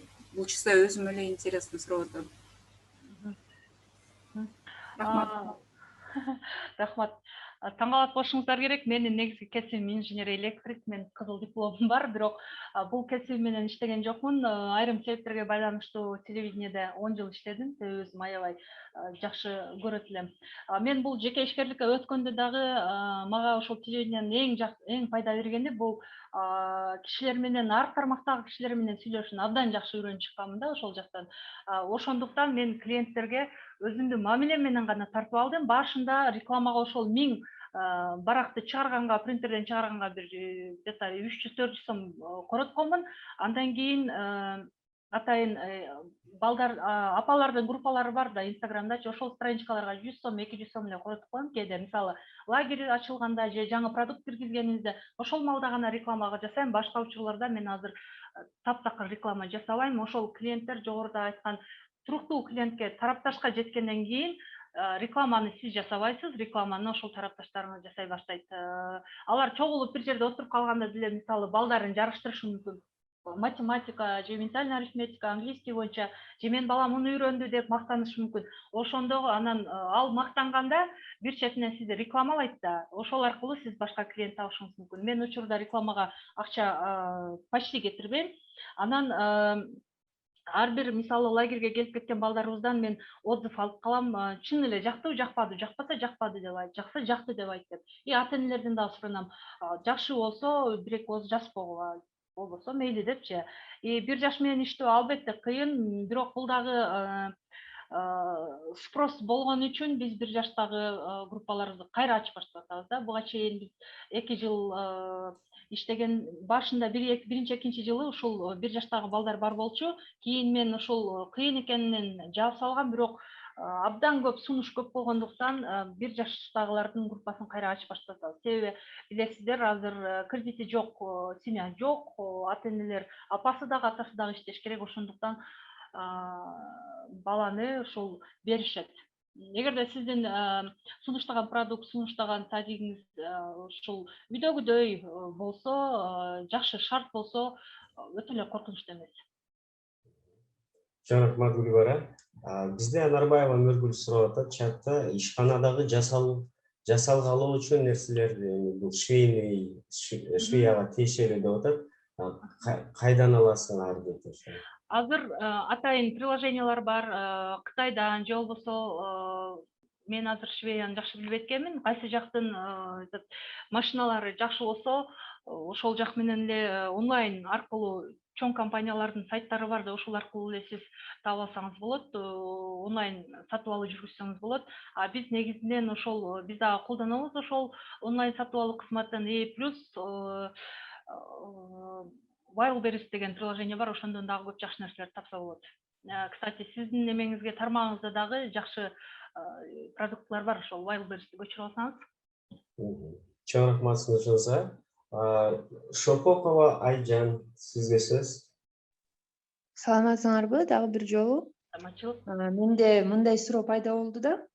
Вот сиз айтып атпайсызбы, инженер турбайсызбы, кесибиңиз боюнча? Азыр мен ойлоп турмун, буга чейин 7 жыл мурун көз жумушта иштегенмин десеңиз, мугалимдик кесипти иштеген болуш керек анда деп ойлоп турмун. Аны азыр эмне үчүн именно ушул башка бала бакча тармагын, ошо окуу борборунун тармагын тандадыңыз? Неге башка бизнести тандаган жоксуз деген суроо пайда болду. Рахмат. Мен өзүм кесибим башка болгону менен 10 жыл ошол журналистикада өзүм каалап жактырганым үчүн, жылдыз болуу үчүн, чынын айтсам, жылдыз болуу үчүн ошол тармакка кетип калганмын. Элдер мени таанышын каалайт элем. Азыр тескерисинче мени тааныбай эле койсун дейм да.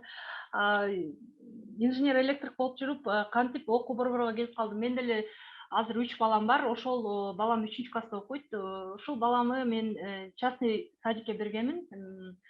Мамлекеттик ишканада иштеп жүргөндө 5000 сом төлөйт элем. Бир айда 5000 сом төлөп, бирок мага болгон мамиле жакшы мамиле болбоду ал жерде. Экинчиден, бир айда бир эле кичинекей сүрөт, раскраска көтөрүп келди да балам.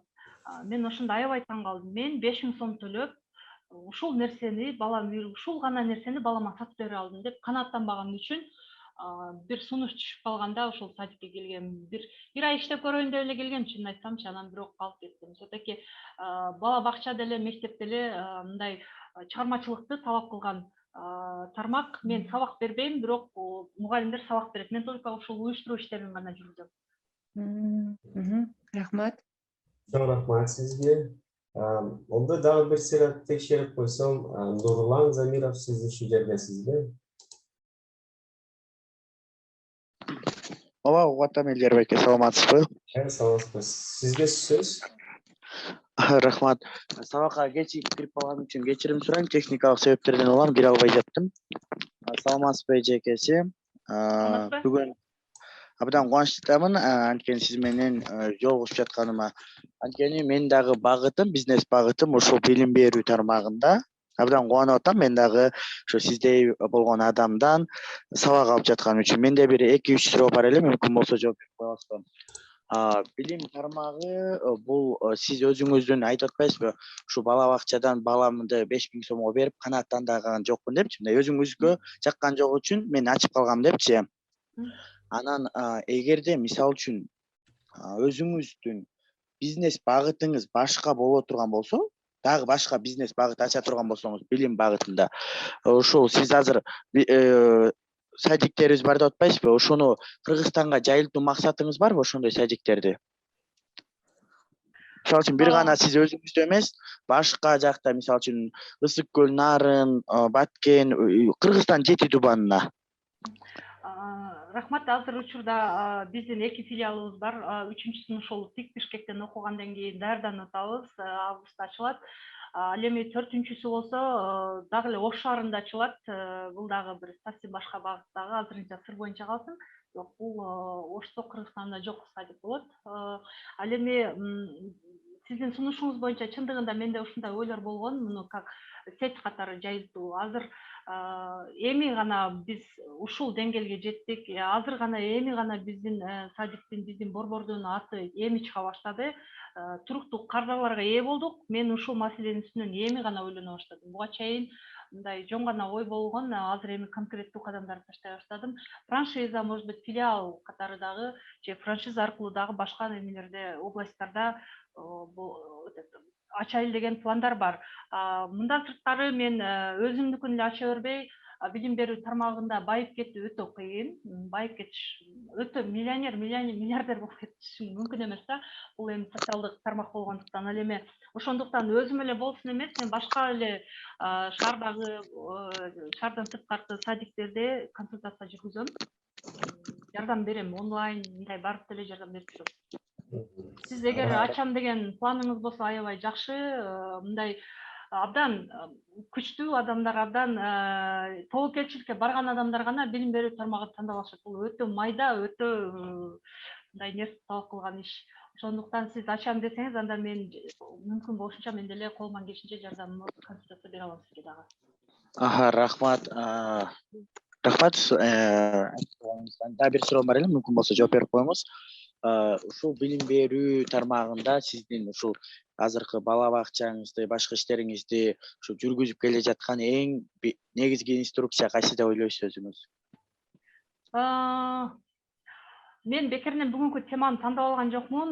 Себеби мен кардарга болгон мамилени башында кандай баштасам, азыркыга чейин ошондой кармап келатам.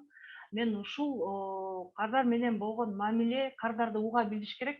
Ошону уга билүү менен гана 7 жыл ушул тармакта өсүүгө эми жетишип атам деп ойлойм. Анан албетте сапаттуу продукт, сапаттуу билим берүү, кардарды жакшы тейлеп койгон менен баласы жакшы окуп алса, анда кетип калат кардар деле. Ошондуктан комплексный кардарга мамиле керек. Мына жогоруда презентацияда дагы көрсөттүк, кардарга эмне керек дегенчи. Ушул 6 нерсени комплекстүү алып жүргөндө гана өсүп өнүгүү болот. Мен ушулар деп ойлойм. Аракет кылам ошолорду кармаганга.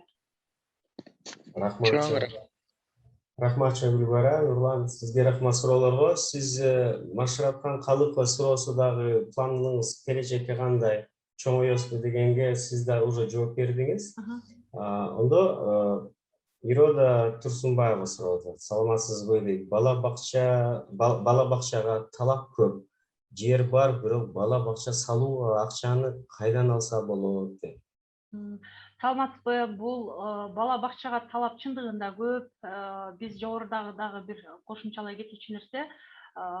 Биз азыр Кыргызстандын аймагында эмес, Кыргызстандан сырткаркы Дубай, Стамбул шаарларындагы мекендештерден дагы бизге абдан жакшы сунуштар түштү. Орус тилдүү мектептерди ачуу боюнча. Себеби орус тилдүү мектептер ал жакта абдан кымбат болгондуктан биздин мекендештер ал жака балдарын бере алышпайт экен.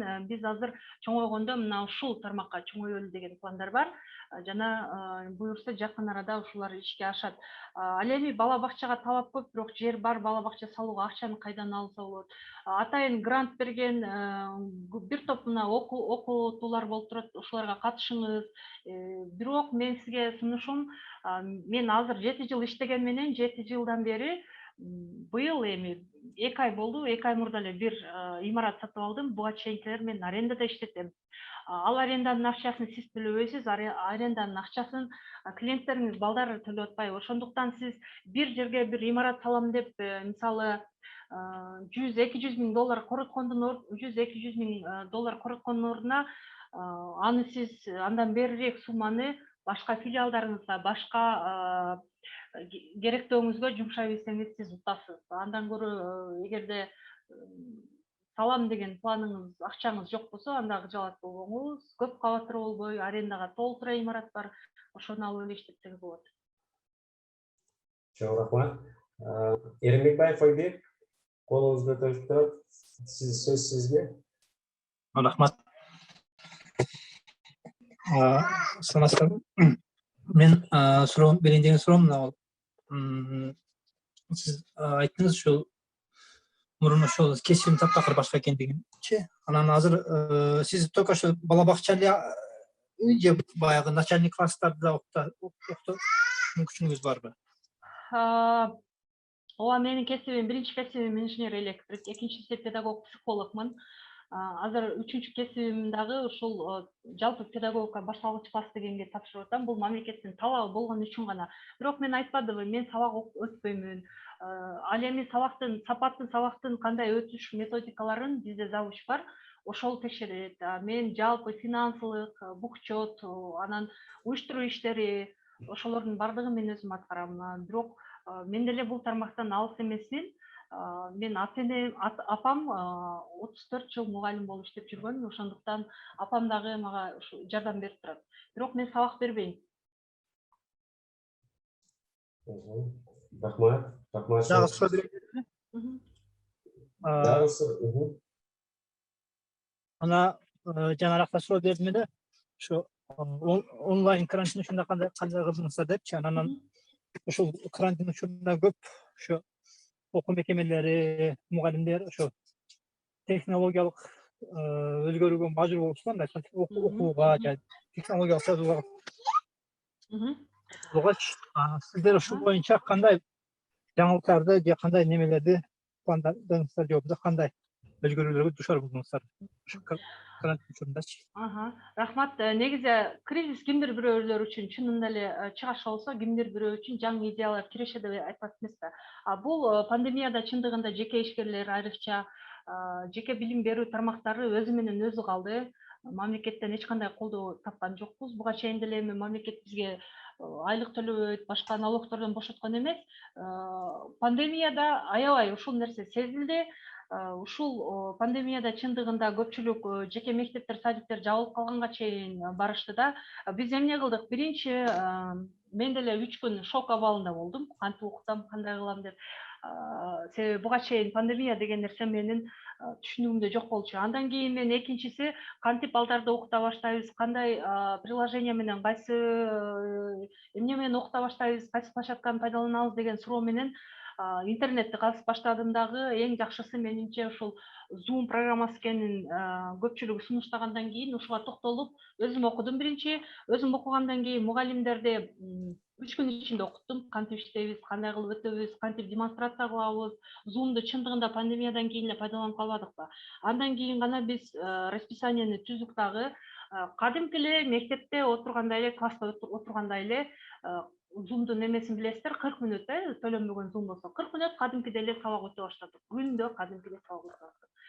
И плюс мындан кийин бизде аябай жакшы ой келди, мындай идея келди. Биз азыр Кыргызстандагы биринчи башталгыч класстардын онлайн площадкасын иштеп жатабыз. Бул проект ишке ашып калса, ошол эле биздин четтеги мекендештерибиздин балдары дагы ушул эмеге кошулуп алат.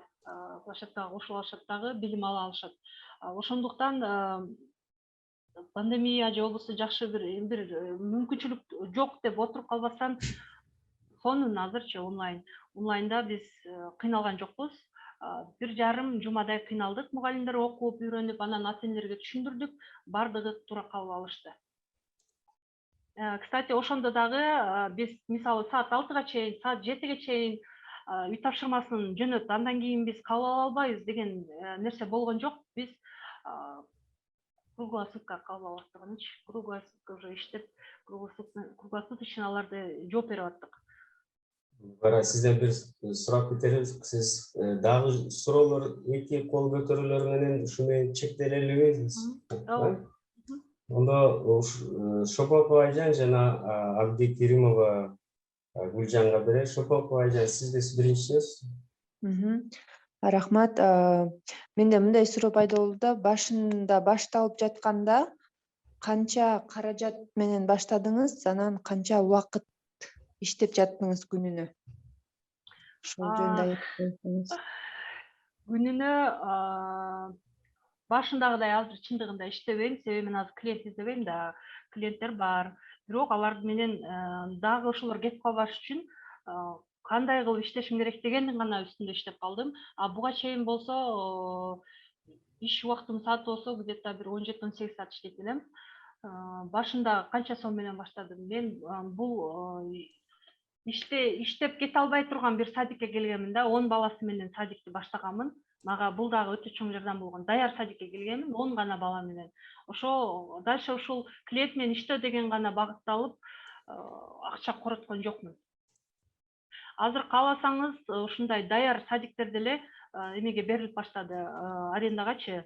Эгер ишкерлик менен алектенем десеңиз, ушундай садиктерди алып баштасаңыз болот. Жок, ага чейин дагы бир кошумча нерселерди билишим керек, клиенттин талабын билишим керек десеңиз, анда онлайн окутуп баштасаңыз болот. Рахмат чоң. Анда азыркы сөздү акырында Абдыкеримова Гүлжанга берсек.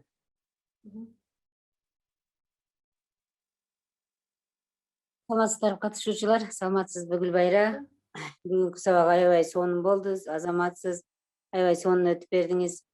Ушул эл агартуу тармагында баары ушул теманы укса деген ойдо отурдум. Абдан жакшы сабак болду. Рахмат сизге.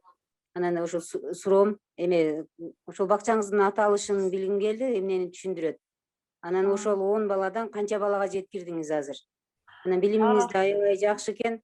Өсүп өнүгө бериңиздер, ийгилик сизге. Биздин бала бакчанын комплексинин аты уникум деп аталат, латын тилинен которгондо өзгөчө дегенди түшүндүрөт. Ар бир бала өзгөчө, ар бир баланын өзгөчө таланты бар. Биз ошол биздин девизибиздагы мы раскроем потенциал каждого ребенка. Ар бир баланын өзгөчөлүгүн таап ошону чыгарабыз деген ойдо уникум деп айтканбыз, атаганбыз. Биз 10 баланы баштаганбыз. 7 жыл аралыгында 400дөн ашуун биздин бүтүрүүчүлөр чыкты. Учурда биз эсептегенде 256 туруктуу кардар. Бул биз менен ушул 8 жыл, 7 жыл аралыгында биз менен чогуу болгон кардарлар. Мындан сырткары ошол 120дай келип кеткен кардарлар бар. Убактылуу биздин кызматтарды пайдалангандар бар. Рахмат чоң. Ишиңизге ийгилик. Рахмат. Өсө бериңиз. Рахмат. Гүлбара, сизге чоң рахмат. Аябай жакшы жооп бердиңиз. Жакшы аябай сонун вебинар өткөзүп бердиңиз. Бөлүп берген убактыңызга сизге чоң ыраазычылык. Анан баардык катышуучуларга да бул жолу ыраазычылык билдирет элем. Анан сураныч сиздерден, урматтуу катышуучулар, төмөнкү ушу шилтеме мен азыр чатка жазып бердим. Ошол баалап коесуздар бүгүнкү вебинарды. Сиздерден чоң сураныч. Сизге Гүлбайра көптөр жазып атышат, чоң рахмат деп, сизге аябай жакшы сабак өтүп бердиңиздер. Эркилер дагы эле суроолор берип атат, ошо суроолордо көп суроолор калып кетти дейт, уже жооп берип атасыз, Ошондо, урматтуу катышуучулар, шилтемени, баалоо шилтемесин мен сиздерге жөнөтүп бердим. Ошол шилтеме аркылуу сураныч бүгүнкү вебинарды баалап берсеңиздер, анан биз сизге Гүлбарага кошумча маалымат беребиз ушул баалар боюнча. Ондо баарыңыздарга чоң рахмат катышып бергениңиздер үчүн. Гүлбайра, сизге өзгөчө дагы бир рахмат, убакытты бөлүп бердиңиз. Сизге ишиңизге ийгилик каалап кетер элем. Биздин дагы ушу мигрант ишке катышуучуларга дагы ийгилик каалап кетет. Рахмат чоң, жакшы туруңуздар. Чоң рахмат, саламатта болуңуздар.